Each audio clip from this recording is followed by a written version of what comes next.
প্রতি শ্রদ্ধাশীল বিদায় এখনো পর্যন্ত আমরা নগর ভবনের ভিতরে ঢুকি নাই কোনো হামলা করে, নাহলে অন্য দল হলে আদালতের সিদ্ধান্ত অমান্য করার কারণে আসিফকে গণধোলাই দিয়ে এই নগর ভবন থেকে বের করে দিল।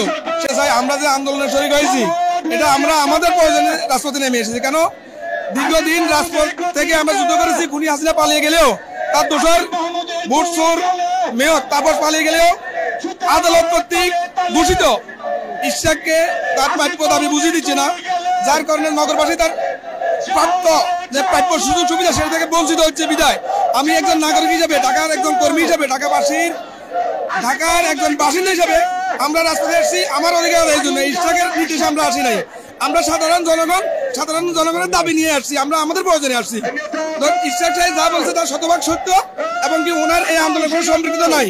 আমরা আমাদের তাগিদে আসছি, আমাদের প্রয়োজনে আসছি, আমাদের নাগরিক সুযোগ সুবিধা থেকে আমরা বঞ্চিত হচ্ছি বিদায় আমরা রাজপথে নেমে আসছি। আমরা আদালতের প্রতি শ্রদ্ধাশীল বিদায় এখনো পর্যন্ত আমরা এই নগর ভবনের ভিতরে ঢুকি নাই কোনো হামলা করে, নাহলে অন্য দল হলে আদালতের সিদ্ধান্ত অমান্য করার কারণে আসিফকে গণধোলাই দিয়ে এই নগর ভবন থেকে বের করে দিল। সেটা আপনি অবশ্যই জানেন। অবশ্যই আসিফের হস্তক্ষেপ আছে, না হলে আসিফ এই মন্ত্রণালয়ের দায়িত্বে আসিফ, যেখানে কোর্ট থেকে তার ইশাক সাহেবের পক্ষে রায় দিয়ে দেওয়া হয়েছে। গ্যাজেট প্রকাশ হওয়ার পরেও তার শপথ নিয়ে তাল বাহানার পিছনে একমাত্র হাত আসিফ এবং আসিফ নজরুল, এই দুজনের কারণেই নগরবাসী তার প্রাপ্য সুবিধা থেকে বঞ্চিত হচ্ছে। অচিরে যে গণবিপ্লব ঘটলে এরা দুজন পালানোর সুযোগ পাবে না, কারণ খুনি হাসিনা এদিকে থাকতে পারে না। জনগণের সাথে সিলিমিন গেলে জনগণের অধিকার নিয়ে তাল বাহানা করে আসিফ এবং আসিফ নজরুল তারাও বাঁচতে পারবে না।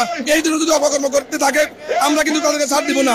জনগণ যখন রাস্তায় ভালোভাবে নামবে তখন ওরা ওদের মন্ত্রণালয়, ওদের উপদেষ্টা পদের কথা জীবন নিয়ে বাঁচতে পারবে না। তাই সময় থাকতে আসিফকে এবং আসিফ নজরুলকে বলি, দেশের ছাড়তে থাকুন, দেশের পক্ষে কাজ করুন, জনগণের পাশে থাকুন, জনগণ আপনাদেরকে সহায়তা করবে। অনতি বিলম্বে কাল ক্ষেপণ না করে ইশাককে তার প্রাপ্য অধিকারটুকু বুঝিয়ে দিয়ে নগরবাসীকে সেবা করার সুযোগ দেওয়ার জন্য আহ্বান জানাচ্ছি।